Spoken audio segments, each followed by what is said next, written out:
السلام عليكم ورحمة الله. الحمد لله رب العالمين، والصلاة والسلام على أشرف المرسلين نبينا محمد وعلى آله وصحبه أجمعين. We continue inshallah ta'ala with the principles of tafsir, and we're having the reference of it, the book of Shaikh Ibrahim rahimahullah, just taking some of the benefits that he mentioned, because the usool or the qawa'id or the principles or the foundation of tafsir is a knowledge that ulama talked about, and they mentioned some of these qawa'id or some of these principles might not be easy for someone that doesn't comprehend the Arabic language to understand, but we do our best inshallah ta'ala at least to understand that there are principles to this knowledge of the tafsir, and it's not just for anyone to make the tafsir of the book of Allah. Like any other science on the face of the earth, people have to study it and to be among its people and to study it from its people. And this ilm or this knowledge is lineage from one generation to the other, and the same thing of the deen of Islam. We have to follow the ways of the people of knowledge from one generation to the other. And yesterday we talked about how the differences, or why there's differences among Salaf in the tafsir of some of the verses of the Quran or words of the Quran and so on. He said that at the time of the Sahaba radiallahu anhum, there's rarely any differences in the tafsir of the Quran. There are differences in some of the ahkam, some of the rulings, when the tafsir of the Quran was very rare among the Sahaba radiallahu anhum. And then among the tabi'een is a little bit more. And he mentioned some of it is not all differences that is in the real meanings of differences. That means one is right and one is wrong, which is the two types of ikhtilaf or two types of differences. There is the opposite ones, which means one is right and one is wrong.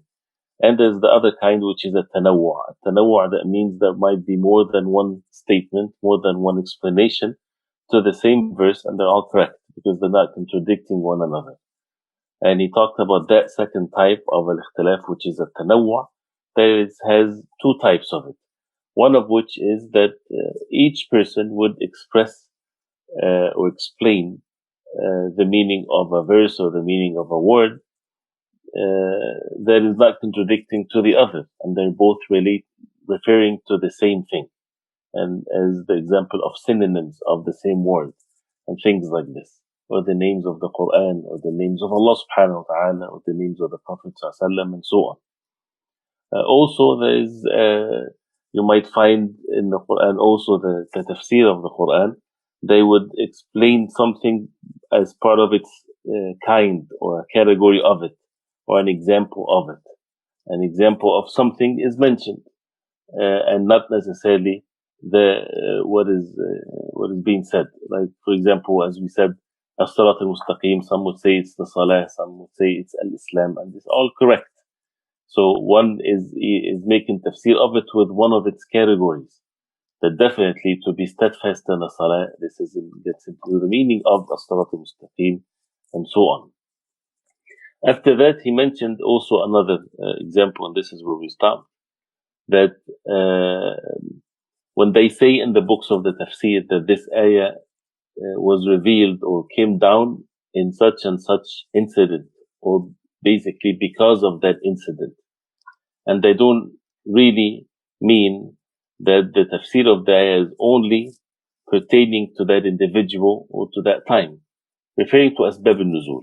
Asbab al-nuzul is knowledge by itself, is a subject in the tafsir, knowing the reason why the verses were revealed or the verse was revealed.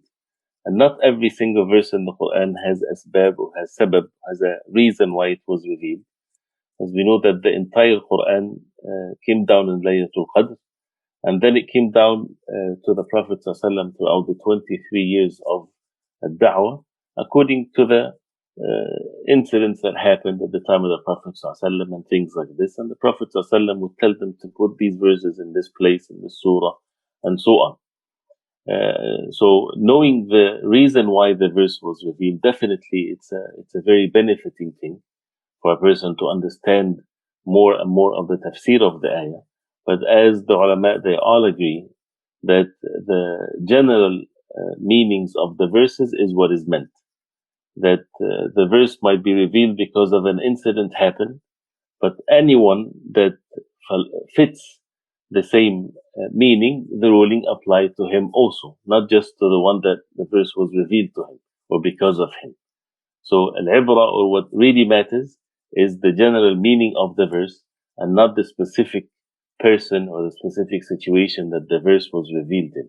The sabab, or the reason why it was revealed, makes it easy for the person to comprehend more and more the meaning of the verse, and from that, of course, the ruling will be extracted as a result of that. If the ayah was revealed that has an order from Allah subhanahu wa ta'ala, or something that Allah subhanahu wa ta'ala forbade, and because of a person that committed something or did something, that means this verse was revealed for that person and also for the like of him, those who might fall into the same category or they did the same thing. Or if the verse is praising someone, right, or condemning someone, it's for that specific person and also for the same or the like of that person from other individuals. So, for example, if the Quran talks about Fir'aun and talks about how Fir'aun is arrogant, right? It's not about just the arrogance of Fir'aun. And anybody that follows the ways of Fir'aun, he's also condemned. If the verse talks about the prophets of Allah and praising the prophets of Allah, that means also those who imitate them in their characteristics, they are also praised, and so on. So knowing the sabab, or the reason why the verse was revealed, helps the person to understand and to comprehend the verse. As he said, rahimahullah, فَإِنَّ الْعِلْمَ بِالسَّبَبِ يُورِثُ الْعِلْمَ بِالْمُسَبَّبِ, means the knowledge of the reason why the verse, for example, is revealed, give you the knowledge of really what the verse is all about, right? So, and this is, then he mentioned different types of examples with regards to asbab and nuzul. Talking about some expressions that the ulama might mention in the books of tafsir, that they would say نزلت هذه الآية في كذا, this ayah was revealed in such and such, right? Either they mean by this sabab al-nuzul, either they refer to this by the meaning, by the reason why the verse was revealed, or they might mean by that statement, by saying that this ayah was revealed in this, with regards to this, they mean by that, as the second meaning, that whatever they say afterwards is part of what the verse means, right? Even if it's not the reason for it. Basically saying that this ayah means this, or gives that ruling or that meaning, and so on. And you know, this is something to remember. Also, when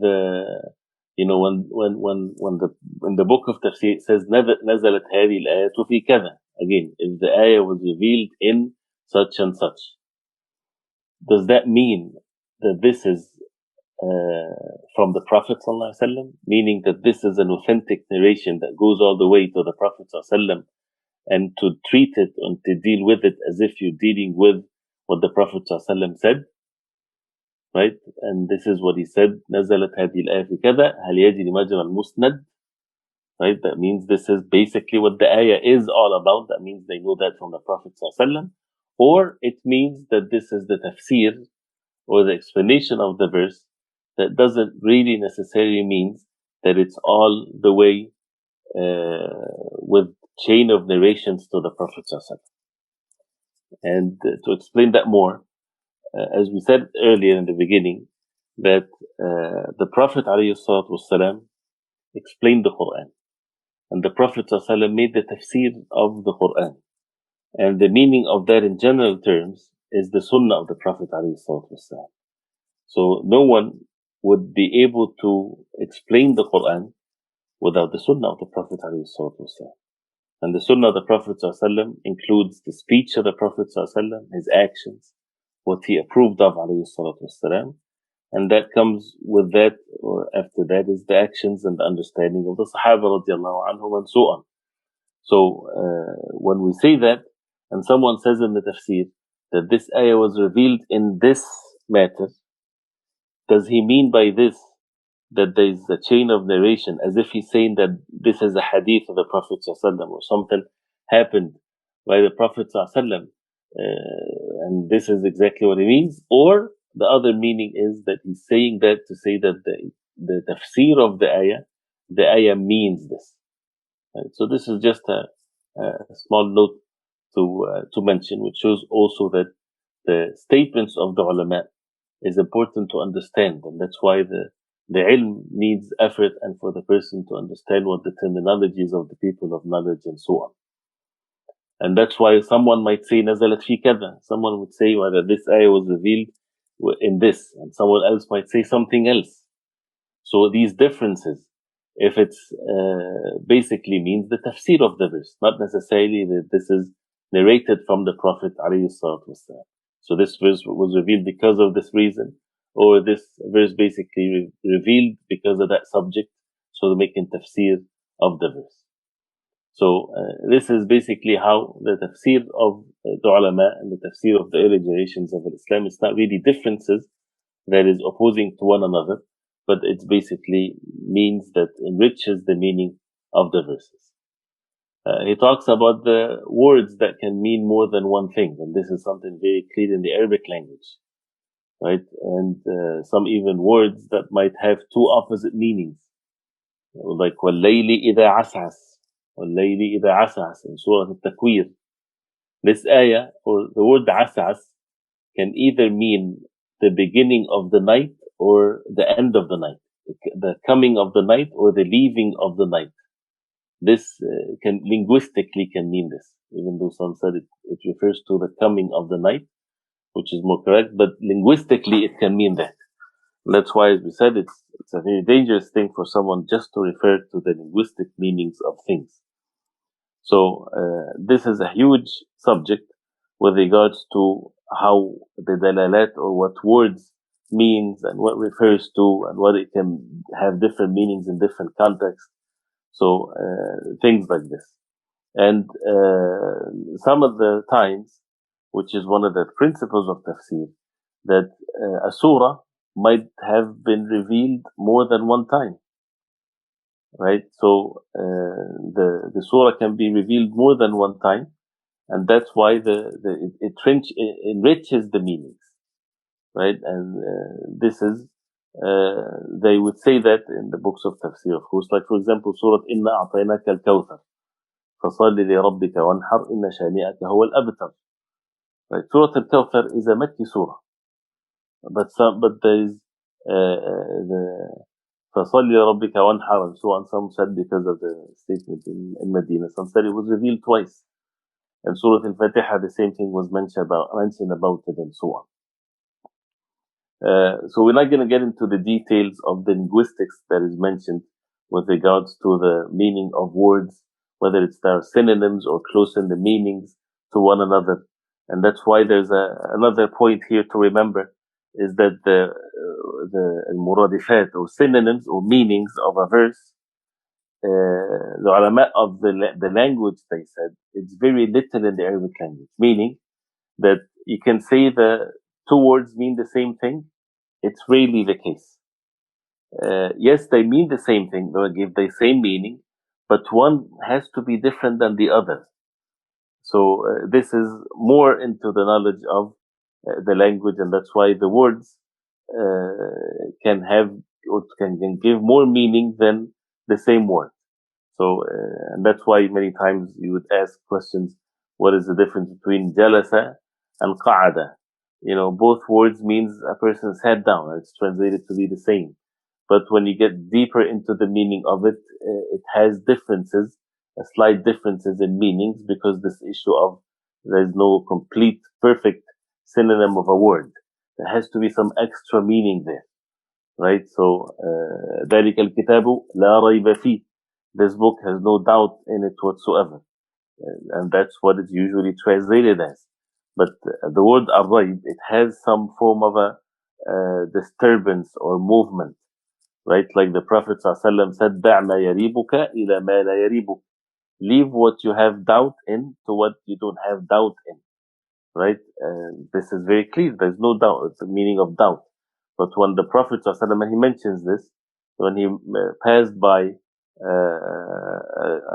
a wild animal to, that is standing, the Prophet ﷺ said, لا يريب أحد. That means nobody, he used the same word. But yuribuhu here in this context, that means to not disturb him. That animal standing there in sukoon and silence, to not disturb the animal. Not that is the meaning of doubt. So the same word can give more than one meaning. It depends on the context of it. Right? And the same thing, ذَلِكَ الْكِتَابِ, as he said in the beginning of Surah Al-Baqarah. It means this is the book. So they give the meaning of like هذا القرآن. ذَلِكَ الْكِتَابِ, they say the meaning of it, هذا القرآن. This is the Quran. This is just to make it closer to the meaning. But of course, there's difference between ذَلِكَ and هذا. ذَلِكَ is for something far, and the هذا is something near, right? And also, with that, with regards to the Quran, something is when you honor something, you say ذَلِكَ, when different than when you say هذا. And again, he mentioned some of these examples here. So he says one of the great benefits in the books of tafsir is جمع عبارات السلف. في مثل هذا نافع جدا. To compile the statements of salaf, the early generations, in this is very benefiting, because the entire meaning of what their statements are all about is basically gives the evidence of what is meant by just saying one sentence or the other. So to bring, like, instead of saying the ayah means this is clear, yes, but when you get all the different meanings of what they said in every word and so on, gives definitely more meaning and enriches the meaning of the verses. So there has to be then, this with regards to the ikhtilaf in some of the rulings of some of the verses of the Quran. This is something else. This can be in the categories of fiqh and things like this. And sometimes the differences is because there is lack of evidence, or not paying attention to it, or never didn't hear it, or different ways of extracting it with different principles. So this is with regards to the differences in statements in the tafsir. As you said, most of it is to enrich the meaning, and there's no contradiction between one or the other. The next subject is, and again, this subject is a very detailed one, but for the sake of getting just a brief understanding of some of these principles, so that we know that the tafsir of the Quran is not just a book that people open and they just say whatever they want in it. He mentioned afterwards something very, very important with regards to the tafsir. There are many books of tafsir, and they are upon two categories. The first one, which is basically the tafsir, is following the principles of al-naql, to make the tafsir based on the text, based on evidences, right? Based on that the verse means this because Allah subhanahu wa ta'ala said, because the Prophet said, because the companions said, because the tabi'een said. So it's always referring to a statement from the Quran, the Sunnah, the Sahaba, the tabi'een, like this. And especially, as we mentioned before, the Sahaba, they took that from the Prophet ﷺ, and the tabi'een took that from the Sahaba. That means it's from the Prophet ﷺ for the most part. And one of the famous tafsir that follows this manhaj, or this methodology, that's why it's one of the best of the tafsir, is Tafsir Ibn Kathir, and before that Tafsir Imam al-Tabari, rahimahumullah, which it mentions what Abdullah ibn Abbas said, before that what the Quran said, what the Prophet ﷺ said, and so on. But the subject of that, it refers to a text and narrations and things like this. Can be narrations from faultless narrations, like from the Quran or from the authentic Sunnah of the Prophet ﷺ, and that's where you get into the authenticity of it. Or the second type, narrations, but we're not sure really if it's authentic or not, right? That means you have to have extra evidences to know whether it's authentic or not. For example, the things from Bani Israel, the things that you would find in so many of the hadith, so many of the tafsir, that relates or narrates from the people of the book, or the previous books, and many of it is of no benefit whatsoever. Like, as you mentioned, the example, the differences in the books that Tafsir mentioned with regards to the color of the dog of the people of the cave. As many of the ulama, they said, if it's not mentioned in the Quran, that means there's no real benefit in knowing so. What does it make a difference if you know the color of the dog of the people of the cave? Or what type of a dog is it? Someone might be so much interested in the different types of dogs and names and things like this, he would wonder, was it this type or this type or whatever? Right? What's the benefit of this? Nothing whatsoever. Right? And that's why we have to, when we look into the Quran, this is the manhaj of many of the people of tafsir, is to keep the way things are in the Quran, because Allah subhanahu wa ta'ala only mentioned what is benefiting for the reciter of the Quran.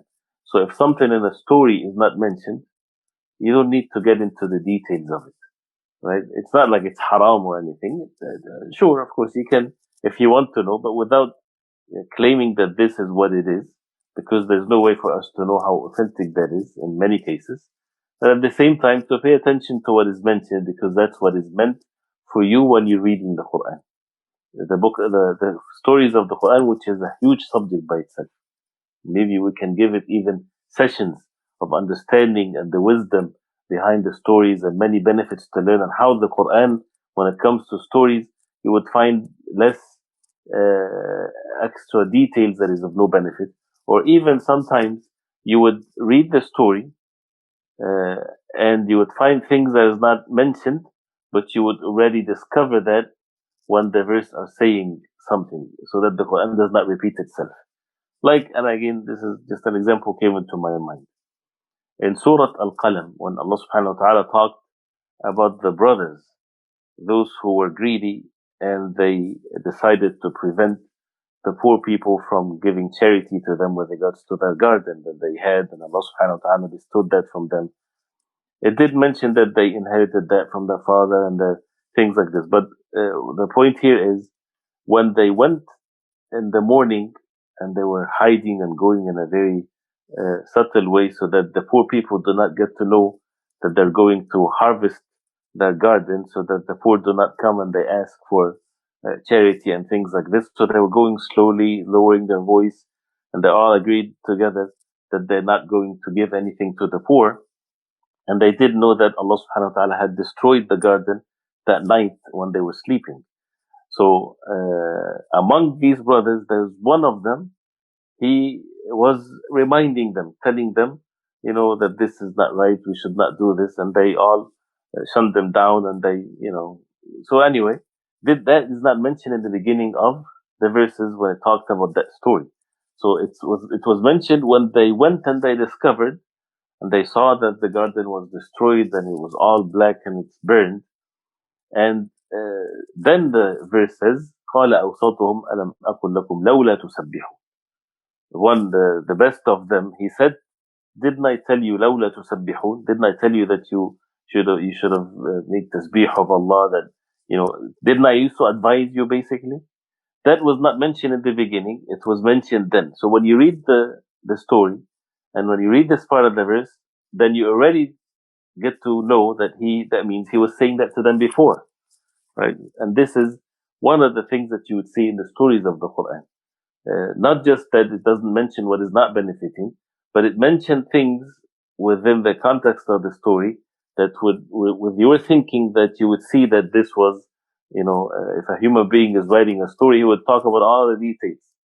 But you would see that means it's this. The same thing in the story of Yusuf alayhi salam, even though it's so much details, but you would find things omitted that you would get it to know from the context of things.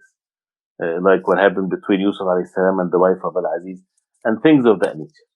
So going back to the subject of the tafsir that is based on narrations, and some of these narrations, either it's authentic from the Quran, of course, or the Sunnah of the Prophet ﷺ, and some narrations, there's no way for someone to really hold fast to what is the authenticity of it, like the ways of the people of the book, or the things that people talk about, what Musa alayhi salam hid the cow to give it when the story of the cow to hit the one that what part of the cow that was hit to the one that was killed to give for Allah subhanahu wa ta'ala to give him life and to mention who killed him and the Noah's Ark and how it looked and what's in it and things like this and the name of the boy that Al-Khadr killed and the like of this. Right? So narrations, but Allah knows best what is this and there's no benefit in many of it anyway, and we should not believe that this is what is right or deny it. As the Prophet ﷺ said in the hadith, إِذَا حَدَّثَكُمْ أَهْلُ الْكِتَابِ فَلَا تُصَدِّقُوهُم وَلَا تُكَذِّبُوهُم. If the people of the book, they narrate something to you, do not believe them and do not belie them. Do not say it's a lie. Do not say that this is correct because you really don't know. فَإِمَّا أَن يُحَدِّثُوكُم بِهَا. If they tell you something, because if they say something which is true, then you should not say that this is a lie when it might be true. Or they would say something to you that is batil or falsehood, and you would believe falsehood. So you leave it like that, you keep it neutral, unless it's something against our deen. Or they say something batil or falsehood about prophets of Allah. Then of course this is a clear lie, and it's one of the things that they altered and changed. But not everything in their books have been altered and changed. But there is no means of authenticating it. So just to leave it the way it is. And that's why some of the Mufassirin, they would narrate from the people of books, especially with the subject of the stories. So this is a very important point here. So again, this is the first category of books of tafsir, those who you would have narrations in it. And then within that first category, what is narrated to us from some of the companions of the Prophet ﷺ, and it's authentic, then this is what, as he said, فَالنَّفْسُ إِلَيْهِ أَسْكَنُ. This is, you find yourself more relying to this, and this is what you would see that this is what is right, and you would like that more than what has been narrated from the Tabi'een, for example, because definitely the Sahaba are closer to the Prophet ﷺ. So when you hear Abdullah ibn Abbas said such and such in the tafsir of the ayah, Abdullah ibn Mas'ud said such and such in the ayah, that gives you really the good feeling and that this is what is right and this is what you follow, because the Sahaba radiallahu anhum are closer to the Prophet ﷺ than those who came after them. And it's different than, of course, the ways of the people of the book. So this is the first, because of the time we have to stop, but that's why he mentioned some of the tafsir that has isnad or has narrations and things like this, where they mention about from Urwa ibn Zubayr, al-Sha'bi, al-Zuhri, and so on. The second type of tafsir is based on seeking evidence, basically, or they call it ar-ra'i, when there's more effort to be done without narrations, but people put their own understanding and their own thinking and their own pondering and reflecting. And this is where mistakes can be much, much more. And that's why there's nothing wrong with that in principle, but after the narrations are mentioned. Because the Quran, the benefits of it would never cease, would never end.